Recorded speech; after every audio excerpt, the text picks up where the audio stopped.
Olha, é um acontecimento muito raro, mas quando eu terminei de assistir o último episódio da última temporada de Ozark, eu fiquei meia hora sem dizer palavra.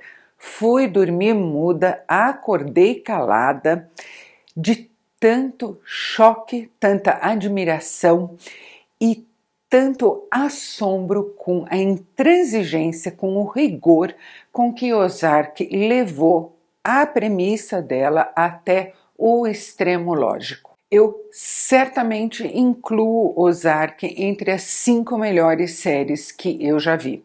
Para mim, ela está ali com Sopranos, com The Wire, com Mad Men e com Better Call Saul. E, no entanto, parece que aqui no Brasil ninguém está assistindo. Faz 11 semanas que Ozark está entre as séries mais vistas da Netflix nos Estados Unidos e na maior parte do mundo. Só há 2 semanas ela perdeu o primeiro posto e caiu para o segundo por causa da estreia de O Poder e a Lei. Aqui não está nem no top 10. Gente, o que está acontecendo? Vocês não se amam?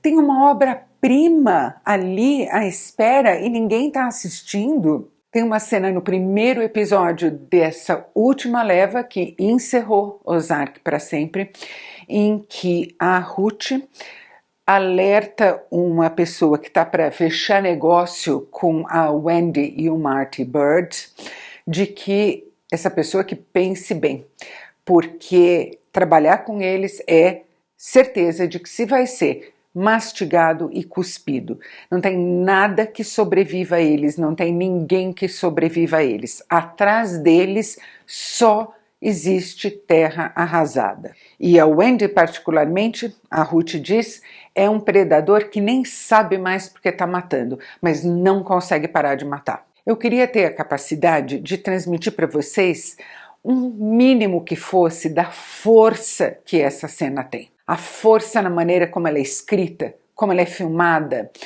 a força no peso que a Ruth está carregando, a maneira como ela enfrenta o Wendy e diz tudo isso olhando nos olhos dela, e principalmente a força na interpretação da Laura Linney, que faz a Wendy, e da Julia Garner, que faz a Ruth. Eu disse isso no Twitter e mantenho. Eu quero ver a Laura Linney e a Julia Garner dividindo o Emmy a ser criado especialmente para elas de 2 melhores atrizes a contracenar em uma série na história do universo. Com toda a admiração que eu tenho pelo trabalho brilhante que várias outras atrizes fizeram em séries esse ano, isso aqui, essas 2 é uma coisa que eu nunca vi. E é preciso criar um Emmy também, especialmente para o Jason Bateman, que faz o Marty Byrde e é o grande motor, tanto em criação quanto em produção por trás de Ozark, de ator mais discreto a sobreviver no olho do furacão que essas 2 criam. O Jason Bateman não faz uma cara, não faz uma boca, e eu queria usar ele como exemplo do que é atuar para uma câmera. A câmera que tem que se interessar pelo ator, tem que querer descobrir o personagem.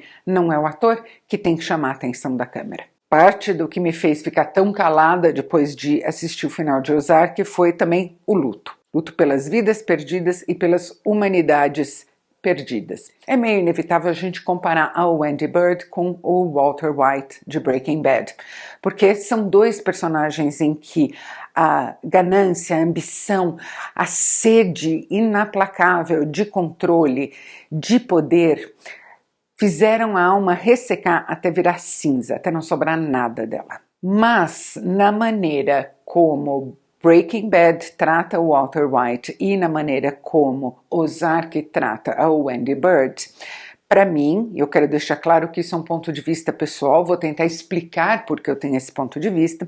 Para mim fica claro que Ozark é decididamente a série superior. A uma certa altura, Breaking Bad parou de se horrorizar com a profundidade necessária com o que o Walter White tinha virado e começou até a espetacularizar ele um pouco. Eu ouvi um monte de gente torcendo para o Walter White. É fácil torcer para ele por causa da habilidade com que a série foi escrita, uma série excelente, talentosíssima, mas eu mesma nunca consegui fazer isso. Meu desgosto e a minha repugnância com o Walter White e com o tratamento que a série estava dando a ele manchou para mim aquele estirão final da série. Ozark, ao contrário, nunca perdeu o sentimento de incredulidade, de consternação e de horror com aquilo que o Marty Byrde e a Wendy Byrde foram se tornando. Existe uma máxima de que a boa ficção é aquela em que tudo o que acontece é ao mesmo tempo surpreendente e inevitável. Então, se a gente resolver justapor o primeiro episódio da primeira temporada de Ozark ao último episódio da última temporada de Ozark, a gente vai ver que tudo que foi desenhado naquele primeiro episódio e desdobrado nos 42 episódios intermediários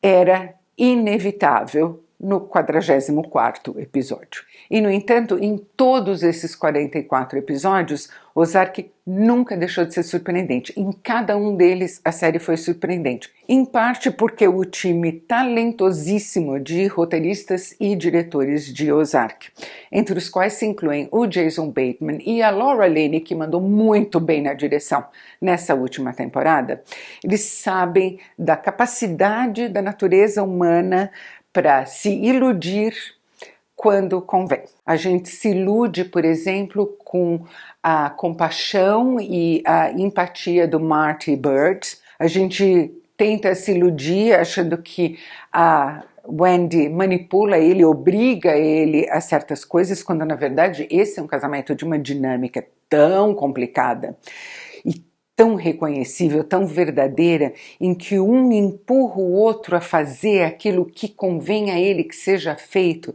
Eles se complementam nos papéis deles de uma maneira que é incrivelmente harmoniosa e ao mesmo tempo patológica. A gente quer se iludir achando, por exemplo, que a Ruth não é muito melhor do que eles, mas Ozark manteve a opinião dela até o final e provou para a gente repetidas vezes, provou de verdade no final que entre todos os protagonistas, a única pessoa moral, a única pessoa justa, no sentido elevado da palavra moral e da palavra justa, que tem aqui é a Ruth, que quando eu falo de lógica também, outro personagem que estava resistindo à maneira como a Wendy principalmente, mas também o Marty, estavam se corrompendo, que era o filho mais novo deles. Excelente personagem, excelente ator. E a série termina no exato momento em que ele vira aquilo que o pai e a mãe dele já viraram. Não há salvação aqui. Com isso, Ozark fechou esse ciclo.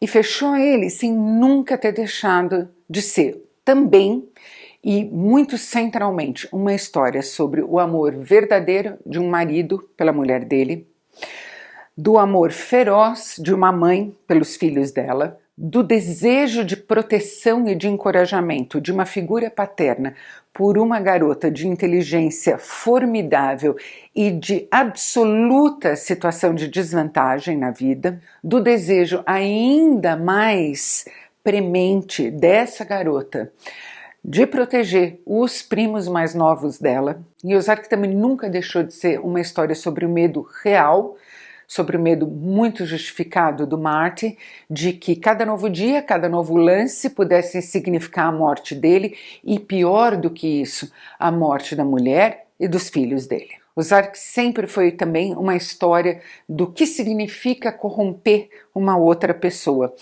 Nessa última temporada, uma figura muito em evidência era o personagem do pai da Wendy, um hipócrita nojento, desprezível, que faz a gente entender muito desse apetite voraz dela, dessa necessidade que nunca pode ser preenchida por controle, por supremacia. Mas Ozark sabe que você pode entender uma coisa, você pode explicar uma coisa, e isso não quer de maneira nenhuma dizer que seja possível desculpar ou sequer relativizar as consequências dessa coisa. Nem todo esse amor que os personagens têm uns pelos outros, nem todo o trauma de que eles foram vítimas, as circunstâncias a que eles foram submetidos, nada basta aqui. Ozark sabe muito bem, mas muito melhor do que qualquer outra série que eu tenha visto, que a gente não é aquilo que a gente sente, a gente é só aquilo que a gente faz. Mais especificamente, a gente é cada coisa que a gente faz,